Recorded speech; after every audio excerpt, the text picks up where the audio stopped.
यशोदानंदन भगवान कृष्ण भगवान का पूजन करने की तत्पश्चात महाराज आज छठा दिवस है।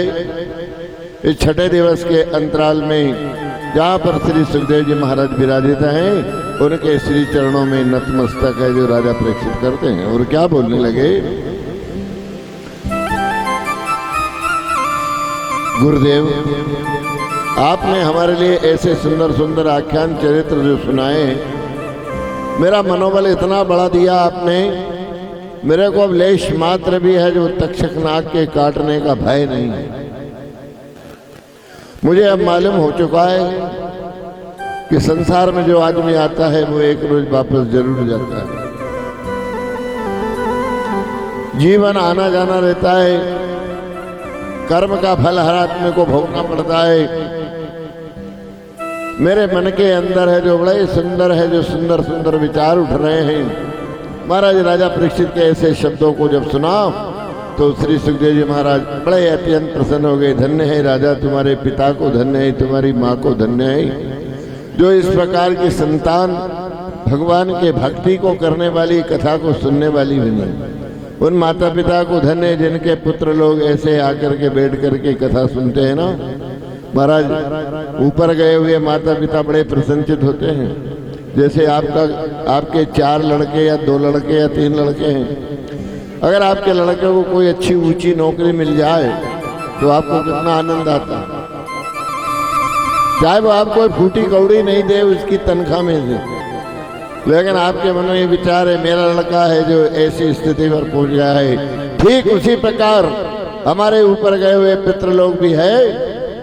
कोई भी आदमी जब भगवान की कथा में पहुंच जाता है या तीर्थ जाता है, व्रत जाता है, तो ऊपर वाले पितृ लोग बहुत प्रसन्नचित होते हैं कि हमारे वंश में ऐसा पुत्र उत्पन्न हुआ जो भगवान के श्री चरणों में पहुंच रहा है। कि पुत्रवती युवती जग सोई, पुत्रवती युवती जग सोई। पुत्रवती युवती जग सोई, पुत्रवती युवती जग सोई। पुत्रवती युवती जग सोई, पुत्रवती युवती जग सोई। रघुवर भक्त आसु सुत होई, श्री राम जय राम जय जय राम। जय हो, बोलिए गोपाल लाल की। धन्य है बोलो, जय हो। महाराज भगवान की भक्ति करने में बड़ा आनंद आता है। अब जैसे अगर मान लो माला ही अगर आप फेरते हो, नियम बना लिया आप सुबह एक माला, शाम को हम एक माला फेरेंगे, नियम बन जाते हैं। कई लोगों के नियम है कि स्नान के बाद हमको हनुमान चालीसा का पाठ करना माने करना। कई लोगों का नियम कि मैं थोड़ी देर ध्यान करना माने ध्यान करते हैं। महाराज ये सारे कर्मों से क्या है, हमारे कई जन्मों के जो पाप रहते हैं, कई जन्मों की दुष्कर्म रहते हैं। जैसे 12 महीने में कई जगह की उधारी हो जाती है, आपके पास बिजली का बिल की उधारी हो गई है, दवाइयों का बिल की उधारी हो गई, बीज की उधारी हो गई, कई टूटा फीटा एल्डिंग वेल्डिंग करवाने के लिए उस दुकान की उधारी हो गई, कई किराने की उधारी हो गई। तो समय समय पर चुकाना चाहिए कि नहीं चुकाना चाहिए? ऐसा ही हमारा ये मानव जीवन मिला है। इस मानव जीवन में हमारे कई जन्म जन्मांतर के दोष कर्म खराब हैं। उन सारे कर्मों को स्वच्छ साफ एवं उसको है जो स्वच्छ करने के लिए वो परम प्रभु परमात्मा का है जो सुंदर भाव के द्वारा ये सब भजन पूजन करना अति अनिवार्य हो जाता है। अब जैसे मान लो हम लोग यहाँ पर पाप को काटने के लिए आए हैं, ध्यान देना आप लोग सत्संग में बैठे हो, पाप कट रहा है आप। ऐसे जो माला चलती है ना, माला से भी पाप कटते हैं। माला से तुम्हारा 3-4 फायदे होते हैं। माला, ध्यान देना आप, माल भी आता है, माल आ। माला फेर के देखो आप, हाथ में माला रखी चल रही है। ओम नमः शिवाय, ओम नमः शिवाय, ओम नमः शिवाय, या ओम नमो भगवते वासुदेवाय माला चल रही है। क्या होता है इससे? पाप कटते हैं। जैसे लकड़ी काटने के लिए कारीगर करबट चलाता है, वो भी एक हाथ से चला रहा है, माला भी एक हाथ से चल रही है। ध्यान देना आप लोग, जरा सत्संग पे ध्यान देंगे आप। अब जब करबट चलती है तो करबट के नीचे क्या गिरता है भैया, जरा बताना? शक्कर गिरती है क्या कलाकंद गिरते हैं? करबट के नीचे क्या गिरती है? बूरा। बूरा। जब आप करबट चलाओगे तो क्या गिरेगा? बुरा। ऐसे ही हमारे शरीर के अंदर भी माला जब आप चलाओगे तो आपके अंदर जो भी बुराई है, जो भी बुरा है, वो बुरा बुरा बुरा सब नीचे गिर जाएगा। माला चलाइए आप, भगवान का ध्यान का भजन करिए। आज जो भी चीज है हमारे अंदर बेकार है वो सब गिर जाएगी, सब है जो स्वच्छ हो जाएगा। ये जब शरीर जब स्वच्छ हो जाएगा, निर्मल हो जाएगा, तभी तो आपने भजन सुना होगा कि सुखदेव प्रहलाद मीरा ने ओढ़ी, सुखदेवन निर्मल कीनी, दास कबीरा ने ऐसी ओढ़ी, जो की त्यों धर दीनी, चदरिया झीनी रे झीनी। आपके अंदर तो एक ही चीज आना चाहिए, केवल एक ही। वो कौन सी? वो बही माला रे बही माला, मुझे ला दो भजन की बही माला। वही माला रे वही माला, मुझे ला दो भजन की वही माला। हो बही माला रे बही माला, मुझे ला दो भजन की बही माला। हो वही माला रे वही माला, मुझे ला दो भजन की वही माला। आज जिस माला को मीरा ने फेरी, जिस माला को मीरा ने फेरी, जिस माला को मीरा ने फेरी, जिस माला को मीरा ने फेरी, जहर को अमृत कर डाला, दो भजन की ये माला। हो हरि को अमृत कर डाला, मुझे ला दो भजन की वही माला। वही माला। बोलो, बोलिए, जोर से बोलिए। वही माला रे वही माला, मुझे ला दो भजन की माला। हो वही माला रे वही माला, मुझे ला दो भजन की वही माला।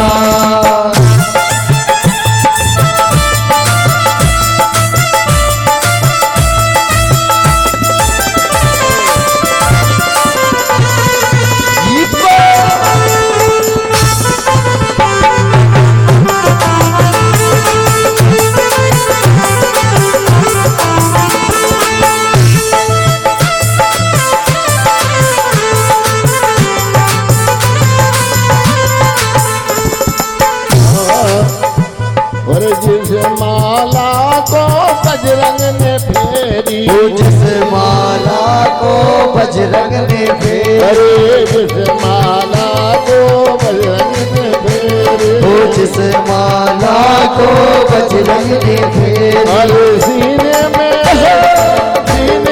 प्रभु को दिखा डाला, दिला दो भजन की ये माला। ओ सीने में प्रभु को दिखा डाला, मुझे ला दो भजन की वही माला।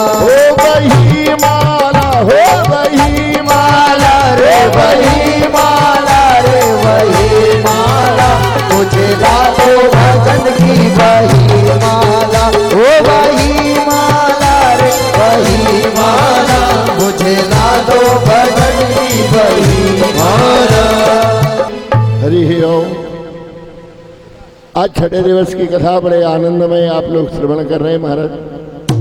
देखिए आज छठा, आज बादलों की भी छठा हो रही है, मेघों की घटा।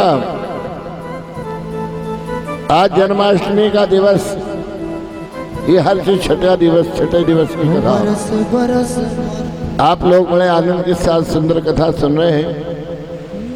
कल भगवान कृष्ण भगवान ने कंस का वध कर दिया। कंस का जब वध हो जाता है, सारे मथुरा नगरी के लोग बड़े प्रसन्नचित हो गए।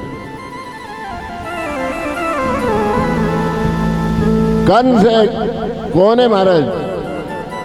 आप मथुरा नगरी के अंतर्गत देख रहे होंगे। उस कंस से अपने को कोई लेना देना नहीं है। आप लोग कथा सुन रहे हैं, आप अपने पास आ जाओ और अपने हृदय के अंदर देखिए।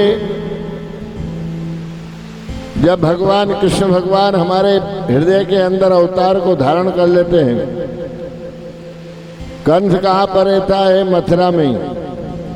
तो मन मथुरा, ये मन कहाँ पर रहता है? हृदय में। मन मथुरा अरे दिल द्वारिका, काया काशी जान,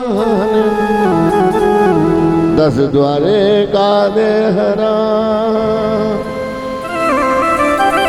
जा में जोत पिछा।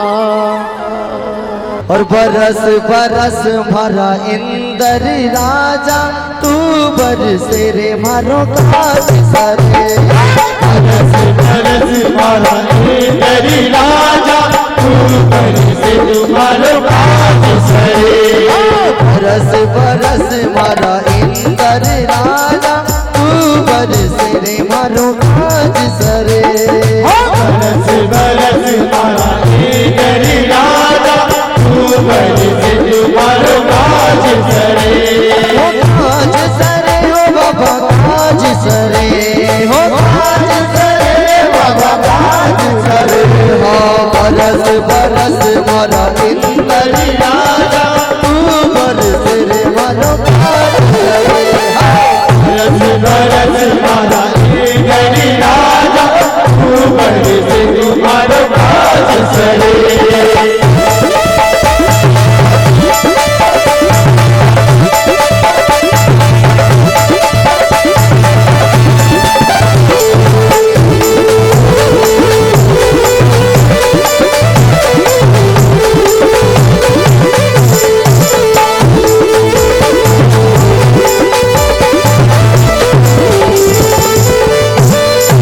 बरस बरस मारा इंदर राजा, बरस बरस मारा इंदर राजा, तू बरसे रे मारो काज सरे।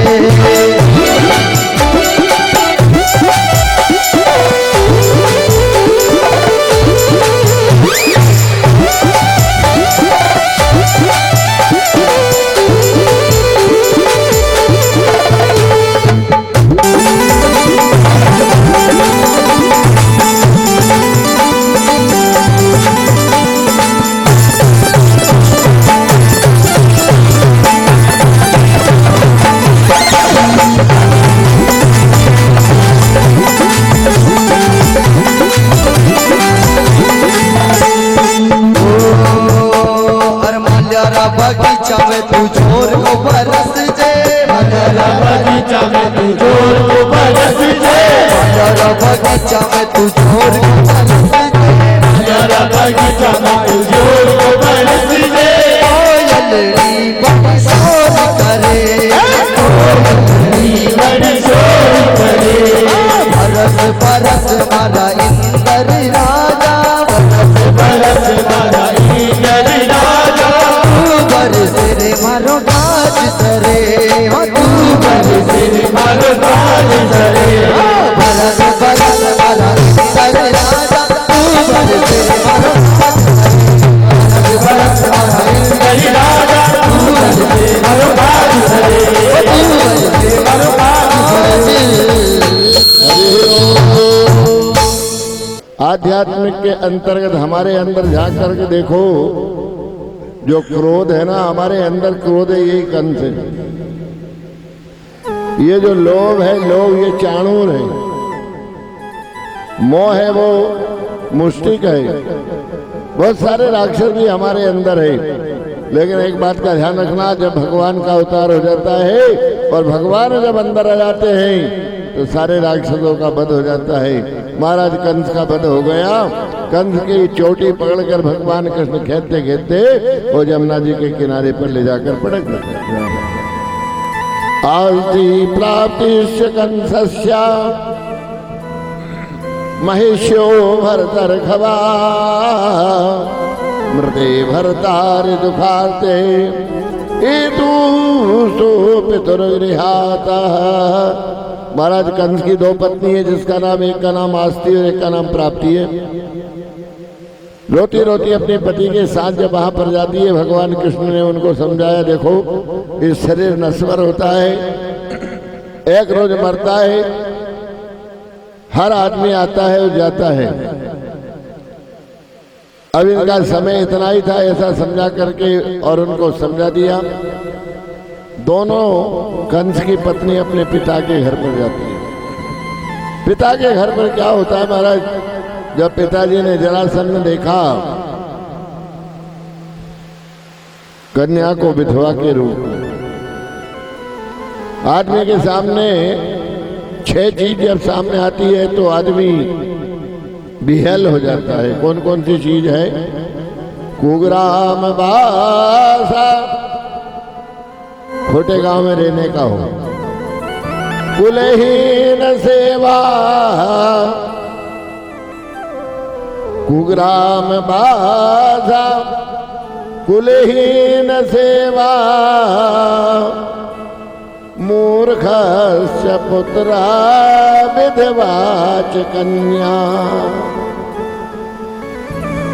दरिद्रो ग्रह। एक तो खराब गांव हो, एक मूर्ख लड़का हो, विधवा कन्या हो, घर के अंदर दरिद्रता हो और लड़ाई करने वाली घर में स्त्री हो। कुलटा जब हारिया, उसको कुलटा बोला जाता है। अब इसमें से अगर एक भी अगर चीज घर के अंदर है तो वो आदमी जीता हुआ ही मरे हुए के समान। जरासंध ने जब अपनी लड़कियों को देखा, महाराज मथुरा नगरी के ऊपर धावा बोलने की योजना बना रहा है।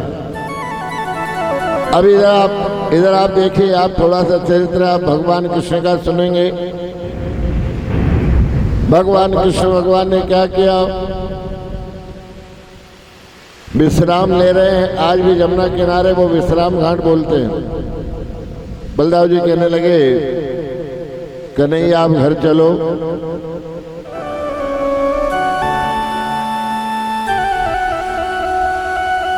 कन्हैया के लिए है जो वर्णन करते हैं, तो अरे भैया चलो, अपने को 3-4 रोज हो गए, माँ याद करती होगी, बाबा परेशान हो रहे होंगे। जब हम गाय लेकर के वापस आते थे, किसी कारण वशीभूत जब हमको विलम्ब हो जाता तो यशोदा मैया दौड़ करके गांव के बाहर हमको लेने आती थी। आज 4 रोज हो गए हैं, माँ याद करती होगी, चलो। थोड़ा गहराई का विषय है ये। भगवान कृष्ण कहते हैं, भैया वो हमारी वो माँ नहीं है, हमारी माँ तो अलग है। तू 4 दिन की किरार, उनको तो कई दिन हो गए रोते रोते।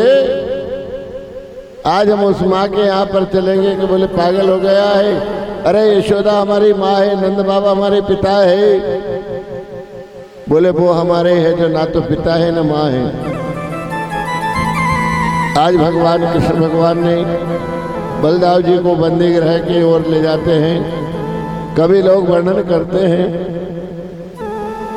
ताला खुलवाया और ताला खुलवाने के पश्चात जो देखा तो बलदेव देवकी को देखा, और बलदेव देवकी को देख करके और भगवान कृष्ण ने कहा कि ये हमारे माता पिता ये हैं।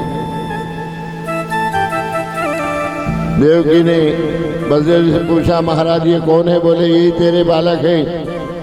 जो छठा गर्भ तेरा है जो नष्ट होगा था वो नष्ट नहीं हुआ, ये गौरवर्ण का जिसका नाम बलराम है, ये तेरा 7वां बालक है। और 8वां गर्भ जो तूने मेरे को दिया था, मैंने छबड़े में भर करके और नंद बाबा के यहाँ पर दे करके आया था, ये बालक भी तेरा ही है। दोनों बालकों को देख करके देवकी मैया उठ जाती है, दोनों बालकों को हृदय से लगा लेती है।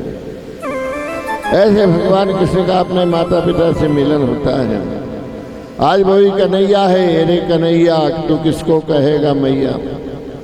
एक ने तुझको जीवन दिया है, एक ने तुझको पाला। बोलिए गोपाल कृष्ण भगवान की जय हो, काशी विश्वनाथ भगवान की जय हो। महाराज वहां से फिर भगवान कृष्ण को, देवकी इत्यादि को और बंधन से मुक्त किया। बंधन से मुक्त कराने के बाद महाराज राजा उग्रसेन को छुड़वाया, क्योंकि राजा उग्रसेन को भी ये कंस ने बंधन में बांध दिया था। आज राजा उग्रसेन आए, उन्होंने कहा कृष्ण अब तुम राज सिंहासन के ऊपर बैठो। भगवान ने कहा नहीं नाना जी, मैं इस सिंहासन पे नहीं बैठूंगा। अगर मैं सिंहासन पे बैठ जाऊंगा तो लोग यही कहेंगे कि मामा को मार करके और राजगद्दी के ऊपर बैठ गया। एक बात। और दूसरी बात यह है, आदमी को 4 घर का धन नहीं पुरता है, ध्यान देना आप जरा। नाना मामा के धन के ऊपर आप है जो बोल रहे हो ना, तो बोले मैं ये द्रव्य का स्वामी मैं नहीं बनूंगा, क्योंकि 4 जगह का धन आदमी को नहीं पुरता है। कौन कौन का ध्यान देना आप। एक तो नानी का, नानी के धन के ऊपर कोई जाकर देखो, 1 पीढ़ी 2 पीढ़ी तो बढ़िया रहेगा, तीसरी पीढ़ी पे गुचकले खाने लग जाएगा। नानी, बेईमानी, दूध में पानी। अगर दूध बेच रहे हो और पानी मिला मिला के बेच रहे हो और वो पैसे घर में काम ले रहे हो, तो एक दिन ऐसा होगा कि मामला थोड़ा गड़बड़ हो जाएगा। ध्यान देना आप। ये 4 जगह का धन नहीं पुरता है, नानी का, बेईमानी का, दूध में पानी का और ये जिजमानी का। ये हम लोग करते हैं। आप लोगों के पास गए, पटेल साहब आप पे बहुत बड़ी गिरफ्त चल रही है, पंडित जी फिर क्या करें? आप एक काम करो, 25,000 जब करवाओ। हाँ साहब करेंगे। आप हमारे बात के ऊपर लालायित हो गए तो साहब कितने दिन में होंगे? अरे भाई इनकी चिंता छोड़ो, आप तो संकल्प दे दो, मैं अपने घर पे कर दूंगा 25,000। संकल्प ले लिया और संकल्प लेकर के चले गए घर जाकर के एक भी माला नहीं फेरे भैया, एक भी नहीं फिरी। फिर याद आ गई कि यार कमल पटेल पास चलना बनना कर क्यों? अरे संकल्प लेकर आए थे, पैसे ले आओ। आ गए कमल भाई, दादा ये तुम्हारी सुपारी संभालो, हमने जब कर दिया। वो जबकि एक भी माला नहीं फेरी।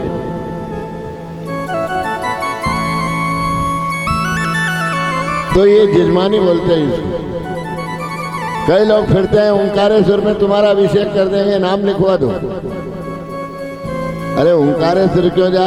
अभिषेक करवाना हो तो नहीं कर लो, नहीं काय के लिए संकल्प दे रहे हो। ओंकारेश्वर कर देंगे तो कहीं हम है जो, फलानेश्वर कर देंगे तो कहीं हम है जो, नेपाल में जाके कर देंगे। लाओ संकल्प दे दो। संकल्प ले लिया, ये जिजमानी के पैसे पुरते नहीं हैं, इसको जिजमानी बोला जाता है। एक अपनी भजन पूजन की कीमत नहीं लगाना चाहिए। साहब हमको अनुष्ठान करना है, 1.25 लाख कई हिसाब से होगा। बोले 100 रुपया 1000 या 50 रुपया 1000। अब भगवान का नाम 50 रुपया में 1000 बिक रहा है, कितना सस्ता हो गया। तो ये जिजमानी हुई नहीं, गड़बड़ हुई नहीं। शास्त्र में तो ऐसा लिखा हुआ है, अगर पंडिताई करने जाओ या शास्त्र करो तो जब नाड़ा बनता है तब वहां पर एक मंत्र आता है, व्रतेन दीक्षा मापनोति दीक्षाम शुद्धाम माप्यते। हे यजमान, मैं तुम्हारी कथा कर रहा हूँ, जो भी तुम्हारा मन होगा वो मेरे को दक्षिणा दे देना। ये है नियम। वो कभी कभी नहीं करता है, वो तो दे ही देता है। अड़ाना भिड़ाना फिर बार बार परेशान करना, महाराज वो थोड़े दिन की बात है, बाद में सब परेशानी आ जाती है। आइए परम प्रभु परमात्मा की कथाओं में हम लोग चल रहे हैं। वेदवा वक्त्रो तो नाम हितकारणम। अब महाराज उग्रसेन राजा बन गए। भगवान कृष्ण और बलदाव जी को विद्या अध्ययन करने के लिए और सांदीपन गुरु के यहाँ पर भेजा जाए। उज्जैन नगर में आ गए। देखिए हमारा मध्य प्रदेश जो है बड़ा प्रभावशाली है साहब। मध्य प्रदेश माँ माने माँ और पा माने पिता। ये माता पिता का को पालन करने वाला देश है, इसलिए इसको मध्य प्रदेश बोला जाता है। आज इसी मध्य प्रदेश में ही उत्तर प्रदेश से भगवान कृष्ण का जन्म मथुरा में हुआ, वो उत्तर प्रदेश है। लेकिन उत्तर प्रदेश से हमारे परम प्रभु परमात्मा भगवान कृष्णचंद्र भगवान है यहाँ पर, और विद्या अध्ययन करने के लिए यहाँ पदार्पण हुआ। विद्या अध्ययन है जो गुरुकुल के अंदर है, जो भगवान कृष्ण और बलदाव जी है जो विद्या अध्ययन कर रहे हैं। अरे गुरु ग्रह पढ़न गया वो कन्हाई, गुरु ग्रह पढ़न गया वो कन्हाई। अल्प काल भी क्या सब आई, अल्प काल भी क्या सब आई। महाराज भगवान कृष्ण भगवान ने थोड़े समय में सारी विद्याओं का अर्चन है जो कर लिया। उस गुरुकुल के अंदर एक सुदामा नाम के एक ब्राह्मण भी रहा करते। सुदामा से भगवान ने मित्रता कर ली। सुदामा है जो सखा बन गए भगवान कृष्ण भगवान। हमेशा सुदामा का साथ रहा करते थे। गुरु माता बोलती थी जाओ सुदामा छिपरा जी से पानी ले आओ। भगवान कन्हैया कहते माँ मैं भी जाऊंगा। परम परमात्मा दीनबंधु है, गरीबों के सहायक है, इसलिए भगवान ने कहा है गरीबों की सुनो वो तुम्हारी सुनेगा। हर तुम्हें एक पैसा दोगे वो 10 लाख देगा। गरीबों की सेवा है, गौ माता की सेवा है, तीनों की सेवा जो करते हैं महाराज वो साक्षात है जो ब्रह्म कहलाते हैं।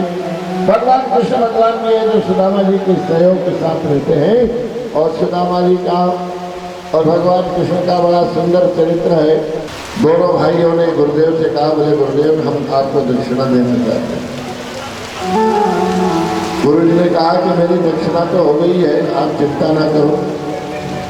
लेकिन फिर भी नहीं मान रहे हैं।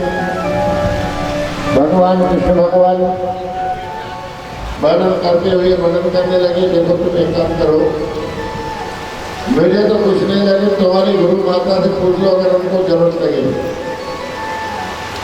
गुरु माता के पास गए। गुरु माता ने कहा कि हे कृष्ण, जब हमारे यहाँ पर एक उज्जैन नगरी में आप पढ़ने आए हो, उज्जैन नगरी में कुंभ का मेला भरा था, और कुंभ के मेले में एक बार मेरा लड़का घूम गया, वो आज तक पता नहीं चला। अगर मेरे बालक को अगर तुम ला दो तो तुम्हारे बराबर है जो शिष्य मुझे। महाराज कृष्ण भगवान और बलदाव जी जाते हैं, तीनों लोग में घूमते गए। देखो सारी नदी ऐसी बहती है,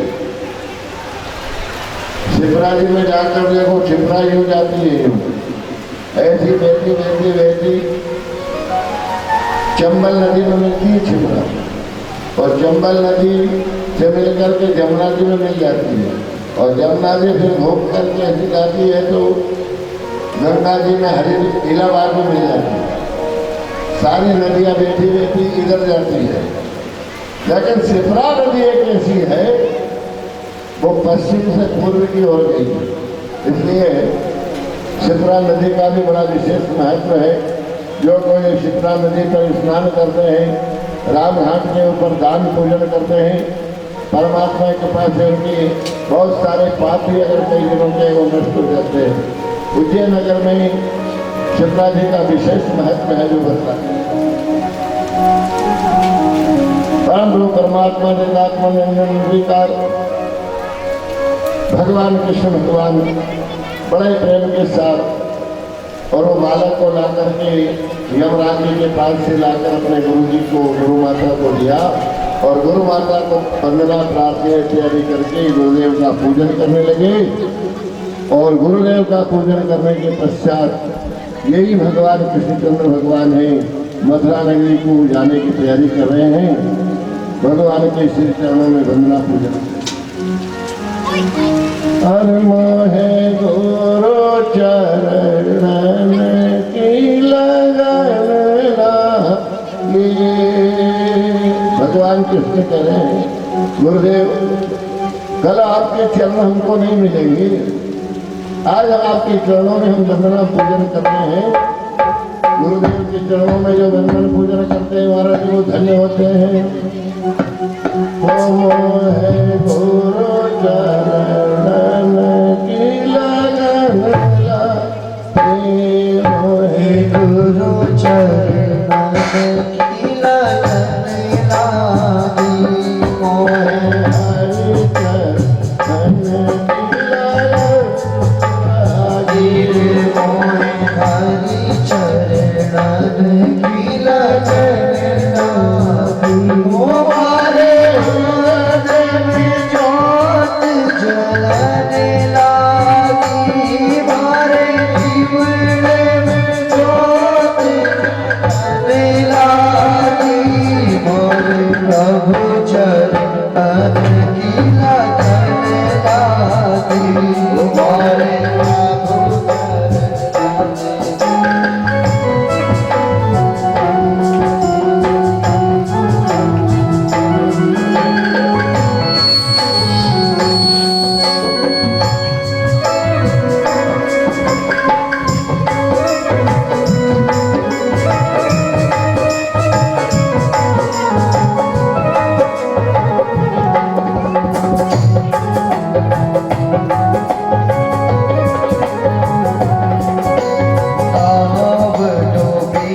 मारी जब भव सागर,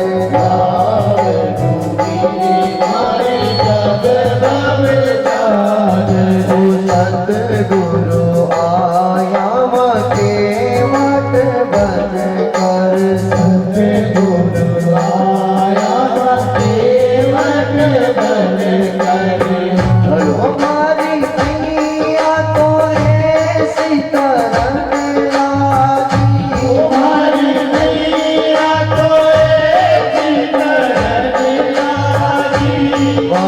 प्रभु चरण की लगन लागी, हमारे प्रभु चरण की लगन लागी।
मंदिर में नाचन आए, श्याम तेरे मंदिर में नाचन आए, श्याम तेरे मंदिर में नाचन आए, श्याम तेरे मंदिर में नाचन आए। ओ नाचते नाचत झूमे तो गिर गयो, नाचते नाचत झूमे तो गिर गयो। राम तुम्हें और बना दोगे, क्या तुम्हें और बना दोगे। श्याम तेरे मंदिर में नाचन आए, श्याम तेरे मंदिर में नाचन आए।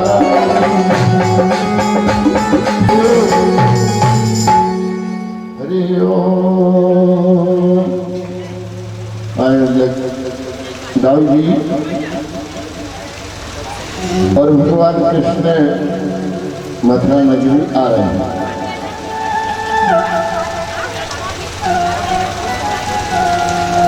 एक बड़ा सुंदर सा चरित्र है, सुनिए आप।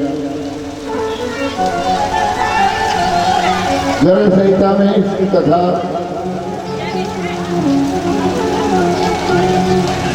जब रास्ते में चल रहे थे तो कन्हैया जी ने बलदाऊ जी से कहा, यार दाऊ भैया कभी कभार तुम अपनी मनमानी बहुत कर लेते हो, एक काम करना, ये कोई भी बात है ना तो घर जाकर कहो थोड़ा हिसाब से बोला करो। बलदाऊ जी ने कहा, यार ऐसी कोई बात ही नहीं हुई है ना, कहीं ऐसी चीज हुई तो मेरा ज्ञान दे रहा है जबकि मैं तेरे से बड़ा हूं। नहीं, ऐसी बात नहीं है। बात ऐसी है कि बिना विचारे जो करे सो पाछे पछताए, काम बिगाड़े आप नो जग में होत हसाए। कोई बात अगर कोई नहीं सुने तो मत सुनाओ।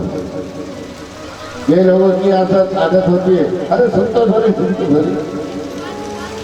होता है ना, कोई नहीं सुने क्या सुना रहे, रास्ते चलने से जा रहे हैं, अरे सुन एक बात सुन जा। शास्त्र में लिखा है कि बिना विचारे जो करे सो पाछे पछताए, कि काम बिगाड़े आपनो तो जग में बहुत हंसाए। जग में हंसाई होती है। दादी ने क्या यार, तू जब देखे जब मेरे को डांटता रहता है, आपकी बार में तो तेरे से पढ़ाऊं, थोड़ी मर्यादा का हिसाब रख। मैंने ऐसा कौन सा काम कर दिया? भगवान कन्हैया जी ने किया, नहीं अभी तो नहीं किया, लेकिन तुम कर दोगे मेरे को मालूम, पहले भी कर दिया था तुम। कब किया था? बोले जब अपना अगला अवतार था ना, तब तूने है जो बड़ी गड़बड़ी कर दी थी। देखिए ना, अगर ध्यान से सुनो तो ये कथा मैं बोल रहा हूँ, और नहीं सुनना हो तो यूँ कर दो तो मैं नहीं बोलूँगा। बहुत जोरदार कथा है, ख्याल हो सकता है आप पहली बार सुने। गर्ग पुराण की कथा है। राम जी का राज्याभिषेक हुआ, सीताराम जी राज तिलक बैठ गए। कौशल्या अम्बा को मालूम पड़ा, कौशल्या अम्बा ने आज लक्ष्मण जी के यहाँ पर जाने का विचार किया कि आज लक्ष्मण के घर में जाऊंगी। ये लक्ष्मण अपने भाई के साथ मन पड़े वहाँ चला जाता है। 14 साल बनने गया तो बाप का सुख छोड़ा, पत्नी का सुख छोड़ा, सारे सुख को छोड़कर ठोकर मारकर 14 साल के लिए बर्बाद गया। कौशल्या माँ सोच रही है, हमारे घर की मर्यादा है कि इस मर्यादा में पहले छोटों को भोजन कराते हैं, फिर बड़े को भोजन कराते हैं। तो आज लक्ष्मण से मैं पूछूंगी कि तू 14 साल वन में रहता था, तो ये राम और सीता ने तेरे को पहले भोजन कराते थे कि पीछे कराते थे? ये बात को सोच करके कौशल्या देवी है महाराज लक्ष्मण जी के कक्ष में पहुंचे। अभी ये कथा अपनी रामायण में नहीं, ये कथा है गर्ग पुराण के अंतर्गत आती है। महाराज जब अपने कौशल्या अम्बा जब वहां पर पहुंची तो लक्ष्मण की पत्नी उर्मिला ने प्रणाम किया। ये नियम है कि वैसे तो कायदे में सास ससुर और पति तीनों को तो हर बहू ने पहले प्रणाम नित्य करना चाहिए। राम जी करते थे, रात काल धन रघुनाथा गुरु पिट माता ही नावे ही माथा। कौशल्या अम्मा ने कहा, बोले लक्ष्मण कहाँ है? बोले माँ पूजा कर रहे, बुला के लाओ। देखिए सब मर्यादा में चलने वाली बात बता रहा हूँ कि घर की मर्यादा कैसी होती है। और कौशल्या माँ ने तो बोल दिया बुला के लाओ। अब उर्मिला सोच रही कि मेरा स्वामी है वो भगवान का भजन कर रहा है, अब भगवान की माला पे ऐसे कैसे उठा के लाऊं, और नहीं लाऊंगी तो माँ नाराज हो जाएगी। उठाती हूँ तो उनके भजन कम होंगे, ये दुविधा होगी। लेकिन उर्मिला ने ज्ञान से क्या किया, हमारा अपने स्वामी के घुटने के ऊपर माथा टेक दिया तो लक्ष्मण जी का ध्यान चला गया। लक्ष्मण जी ने माथे पे हाथ रखा, क्या बात है? बोले बड़ी माँ मिलने आए। फटाक से माला पूरी करी, लखनलाल जी अपनी माँ के पास गए। ये दृश्य है जो अयोध्या का आपको मैंने बतला दिया। अब आगे की कथा सुनेंगे आप लोग। कौशल्या जी लक्ष्मण से कहती है, बेटा लक्ष्मण ये बता, तेरे को तू वन में गया जब ये राम और सीता दोई ने तेरे को भोजन कब कराते थे? पहले कराते थे या बाद में कराते थे? हाँ और ना में जवाब दे। और लखनलाल जी ने सोचा कि मैंने 14 साल तक भोजन ही नहीं किया, अब क्या करूं? माता ने बोल दिया केवल हाँ और ना बोलेगा और कुछ मत बोलेगा। अब ये बोलता है कि बोले माँ मैं ऐसा ऐसा करता था, मैं यूं करता था, मेरे को मेघनाथ को मारने के लिए मैंने उपवास किया था, 14 साल तक मैंने एक कंदमूल फल कहीं भी नहीं खाया। लेकिन ये बोलने की जगह ही नहीं थी, केवल एक ही बात बोल दी, या तो हाँ या ना बोल। तो लखनलाल जी ने ना बोल दिया, बोले ना। महाराज ना इतना ही बोला कि कौशल्या माँ है विकराल रूप में हो जाती है, दासी राम या राम से बोल। एक राजा की माँ तेरे को याद कर रही है, बुला रही है, आदेश आत्मक शब्द से बोलना। महाराज दासी जाती है, राम जी सिंहासन के ऊपर विराजित है, राम जी के चरणों में वंदना की। बोले महाराज बड़ी माँ ने बुलाया है और फौरन अभी चलिए। राम जी महाराज सिंहासन से नीचे उतर गए। जैसे राम जी नीचे उतरे तो जानकी जी भी नीचे उतर गई और दासी दौड़ते हुए जा रही थी तो भगवान जी उसके पीछे पीछे चल रहे। थोड़ी दूर जाने के बाद राम जी ने कहा, एक मिनट सुनो सेविका। बोले क्या? बोले माँ ने हमको जब बुलाया तब माँ गुस्से में थी कि कुछ हर्षित थी, ये बताओ। बोले महाराज बहुत गुस्से में थी, बस इतना ही नाम लिया कि महाराज सीता मैया तो धड़ाम से गिर गई। अब सीता मैया धड़ाम में गिरी, भगवान ने पीछे मुड़कर देखा सीता गिर चुकी है, थोड़ा पानी लेकर आए, मुंह में पानी का छींटा मारा। क्या हो गया? राम जी के दोनों पैर पकड़ लिए और पैर पकड़ करके सीता मैया करी, भगवान मैं इस घराने की बड़ी बहू हूं,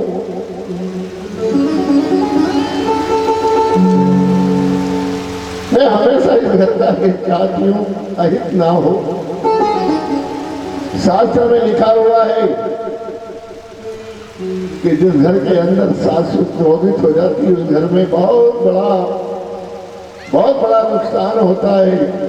कुछ ही दिन पहले की तो बात है कि हमारी मजली सासू है जो नाराज हो गई थी, तो क्या कष्ट नहीं हुआ था। मजली सासू है जब क्रोधित हुई, हमारे ससुर चले गए, हम लोगों को 14 साल का बर्बाद भोगना पड़ा। सासू घर के अंदर गुस्सा हो जाए तो घर का सत्यानाश हो जाता है। हमारी जितने भी बहुएं बैठी है, हमेशा ध्यान रखो, ऐसा कर्म करो कि सास को नाराज नहीं होना चाहिए, सास कभी गुस्से में नहीं आना चाहिए। महाराज इसलिए मेरे को बेहोशी आ गई थी।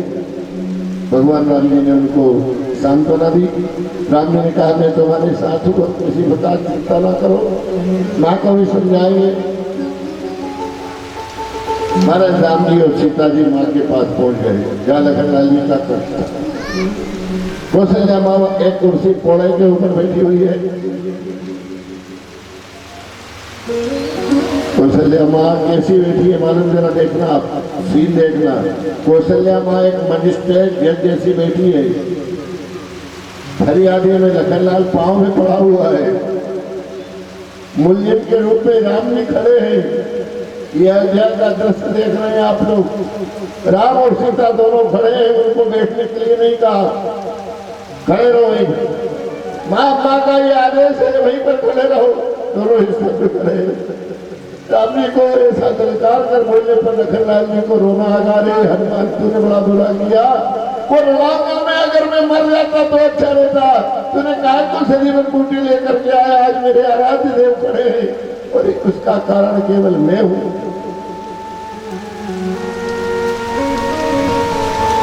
कौशल्या अम्मा ने कहा कि अरे राम, जब से मेरे छत्र टूट गया तब से इस घर की कुल की मर्यादा टूट चुकी है। भगवान राम जी का नहीं, मां हमने कोई मर्यादा नहीं तोड़ी है।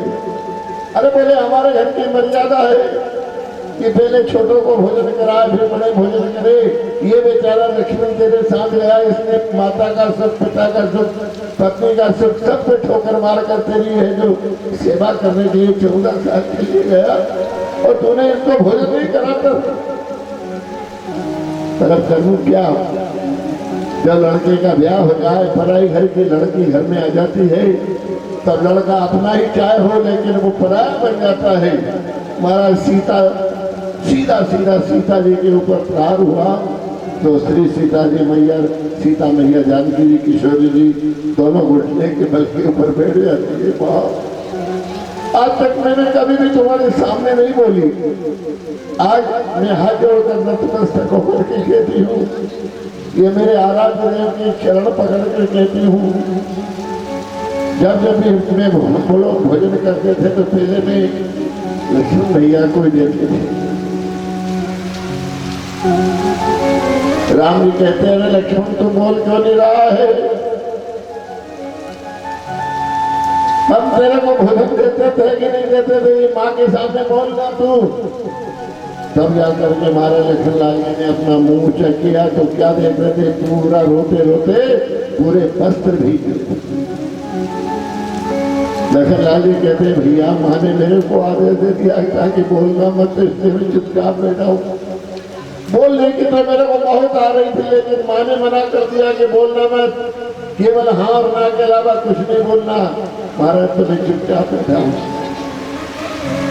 लखनलाल जी को आदेश दिया, मैं यहाँ का राजा हूँ, मैं राम हूँ, तू मेरा भाई है, बोल तेरा को है जो भोजन देते थे या नहीं देते थे? तब लखनलाल जी ने कहा माँ, मैया मेरे को रोज भोजन देती थी और हमने कभी भी है जो मर्यादा नहीं तोड़ी, इस बंद की परंपरा नहीं तोड़ी। लेकिन एक बात है माँ, बोले क्या? जब ब्याह होता है ना और लड़की का कन्या का पिता जब दूल्हे के हाथ में कन्या का हाथ देता है, वहाँ पर 7-5 वचन होते हैं और 7-5 वचन में ये होता है कि आज के बाद रक्षा दीक्षा छोटे समय में तुम यही इस बालिका की रक्षा करोगे। तो माँ मैं जब परिवार में पहुंच गया और जब भी भोजन का समय आता था मेरे को उर्मिला का ध्यान लगाता था कि उर्मिला क्या पता भोजन करती है ना करती है। उर्मिला का कौन ही ध्यान? महाराज लखनलाल जी वहीं से उर्मिला का ध्यान करते थे। उस बेचारी को समझाने वाला कौन है वहां पर? अयोध्या कौन माता के ऊपर हाथ धरने वाला है? लखनलाल जी क्या करते थे? जो सीता मैया पैकेट देती थी तो एक कटका का बाण लेकर के जो पैकेट को उठाते थे उर्मिला के पास पहुंचा देते।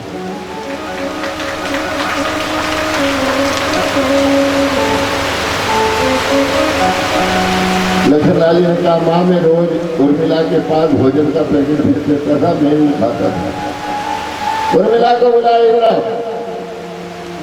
ये 14 साल का पैकेट आते थे? बोले हाँ आते तो थे। कहाँ पे? बोले माँ मैंने एक कोठरी में रख दिया, ना मालूम ये क्या क्या चीज आती है तो व्यवस्थित धरे। जो देखा तो सब आप पूरे पैकेट धरे हैं, कभी खाकरे के पत्ते में, कभी केल के पत्ते में, तो कभी किसी पत्ते में। कौशल्या माँ जो गिरने लगी 1 2 3 4 5 6 1 साल 2 साल 3 साल 12 साल 13 साल 14 साल के पूरे पैकेट गिने। कौशल्या माँ ने कहा इसमें 7 पैकेट नहीं है, 7 कहाँ गए?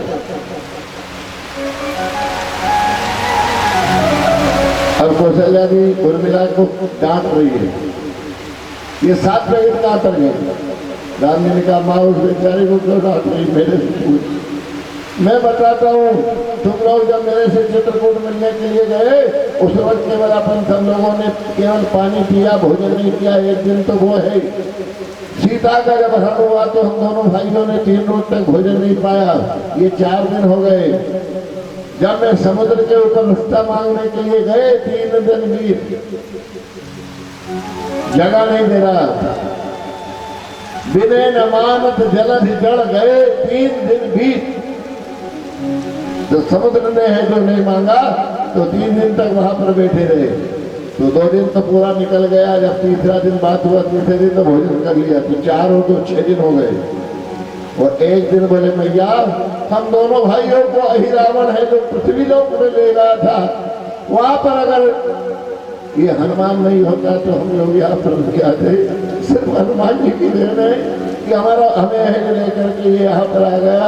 ये 7 दिन कौशल्या माँ ने कहा कि जब तो मेरे बेटे भी अच्छे है, मेरी बहू भी अच्छी है, एक मैं हूँ जो मैं मूर्खता कर रही हूँ। आज के बाद में तुम लोगों के चक्कर में नहीं पड़ूंगी, मेरे कार्य को तुम अच्छी तरह से जानने वाले हो। बोलिए राधे रामचंद्र भगवान की जय हो।